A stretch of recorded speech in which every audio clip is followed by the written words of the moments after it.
Be me, 27, average-looking guy. Work at some mid-tier marketing company. Open floor plan office, nightmare fuel.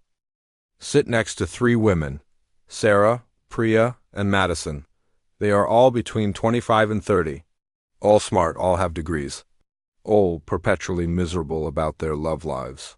At first I minded my own business. Just wanted to finish my spreadsheets and go home. Eat instant noodles in peace. Then one day Sarah leans over to my desk.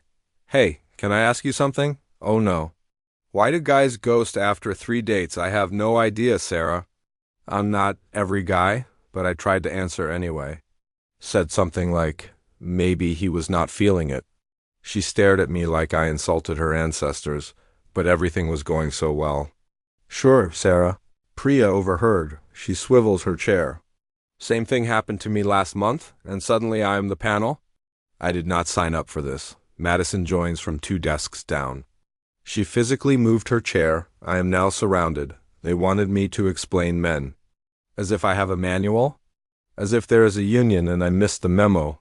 I told them I could only speak for myself. Priya said, that is still more than we have. Fair enough, I guess. So I just started talking. Told them what I personally find attractive. Told them what makes me lose interest. Basic stuff, nothing revolutionary. But they were taking notes. Actual notes. Madison had a notebook. This became a weekly thing, every Tuesday after lunch.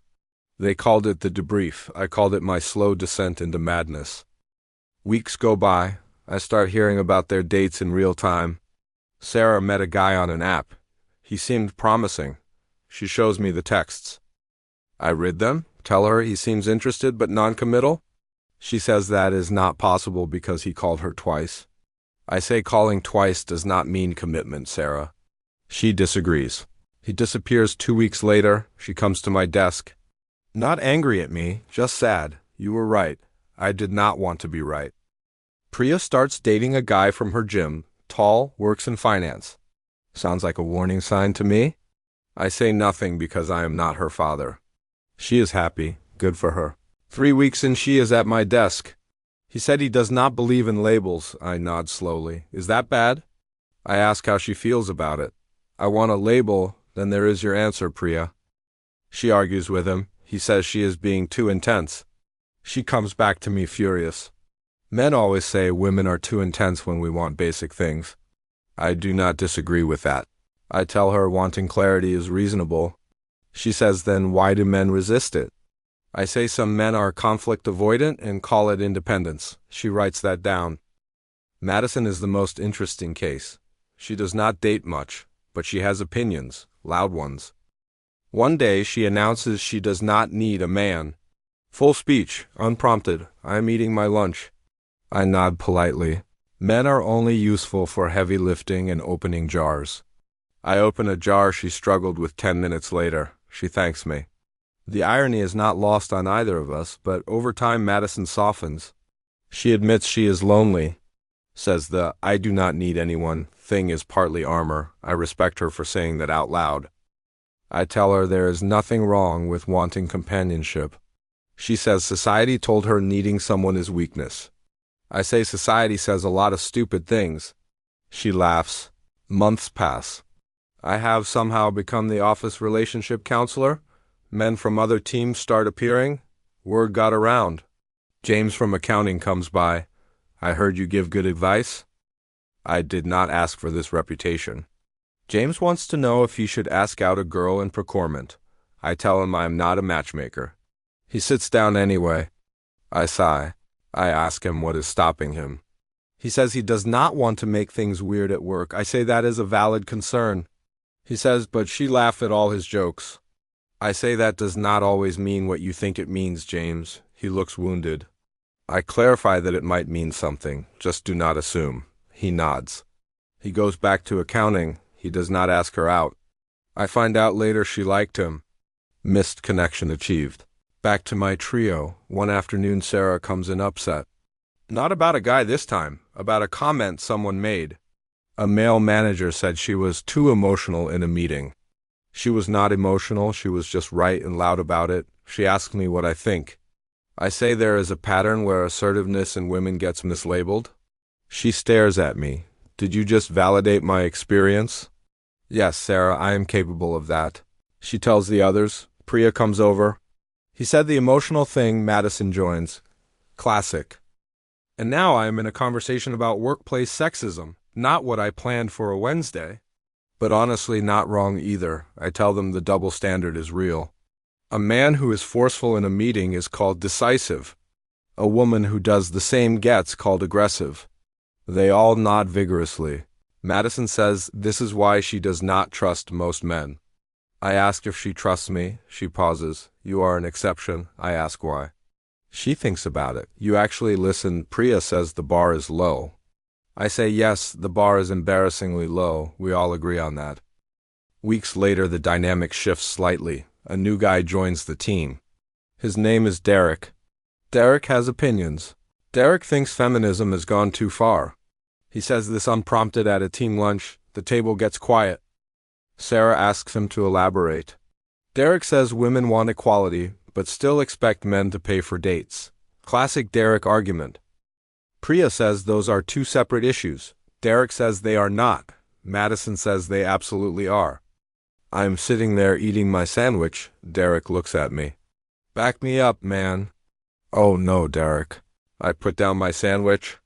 I say wanting professional equality and having personal dating preferences are not contradictory. Derek says that is a cop-out. I say it is actually just logic.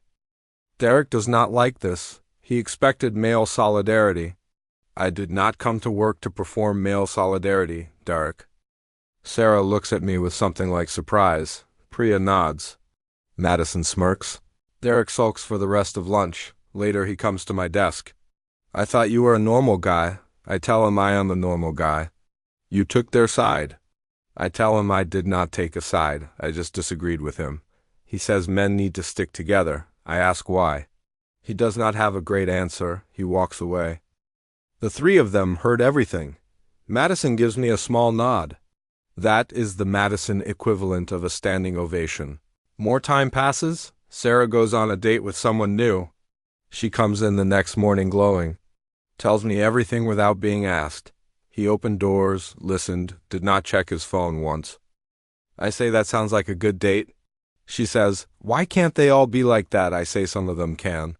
She says the good ones are always taken. I say that is not entirely true. She asks if I am taken. I pause. I am not. She knows that. There is a moment. I pretend not to notice the moment. She pretends not to have created the moment. We move on professionally. This is for the best. Priya eventually ends things with the finance guy. No label, no future, no point. She seems lighter after. Says she stopped waiting for him to decide how he felt. I tell her that took courage. She says it took exhaustion. I say sometimes those are the same thing. She laughs and punches my shoulder. Madison, meanwhile, has been talking to someone online. She is embarrassed to admit it. I find out by accident. She left a tab open on the shared monitor. I say nothing. She notices I said nothing. She brings it up herself the next day. I know you saw. I just nod. Do not make it weird. I was not going to, Madison. It is just talking. Sure, he seems okay. Good. She asks if I think she is a hypocrite. For the whole, I do not need a man thing. I say wanting connection does not cancel out wanting independence. She thinks about that, so I can want both. Yes, Madison. Society makes it seem like you have to pick I know. That is stupid. Yes, it is. A few weeks later, there is a company event. Rooftop thing, drinks, networking. We all go because you have to. Derek is there. He has had a few drinks. He starts talking again. This time about how dating apps are ruining men. How women have all the power online. There is some truth buried under a lot of garbage. Sarah engages him. Controlled, calm, asks him why he feels powerless. Derek is not used to the question being turned around. He stumbles. Says, it is just how things are. Sarah says, things change when people talk about them. Derek says talking does not change anything. Priya says that is why nothing changes for him. Derek gets flustered. I watch this from a safe distance. Madison appears beside me. He's going to walk away in about 10 seconds. We count silently. He walks away in 8. She raises her drink. I raise mine. We do not say anything. We do not need to. Later that night, I am on the train home, thinking about the past several months, how I ended up in this strange role. Unofficial translator between genders, never asked for it. But also, it was not that hard. Just listening mostly, asking questions, not performing anything. I think about Derek needing solidarity from me, like there was a team I was supposed to be on, and I betrayed it by thinking for myself. I think about Madison and her armor, about Sarah and her notes, about Priya and her label. They were not asking for much, mostly just to be taken seriously. I get home, eat my noodles, no grand conclusion forms, just a general sense that most of this stuff is not complicated. People just make it complicated. Next morning I come in. Sarah has left a coffee on my desk. No note, just coffee. Priya walks by. From all of us, Madison does not look up from her screen. Do not read into it. I sit down, drink the coffee, open my spreadsheet. Another Tuesday begins. Be me, still 27. Somehow became the most trusted man in my office. Did not do anything special. Just did not act like Derek.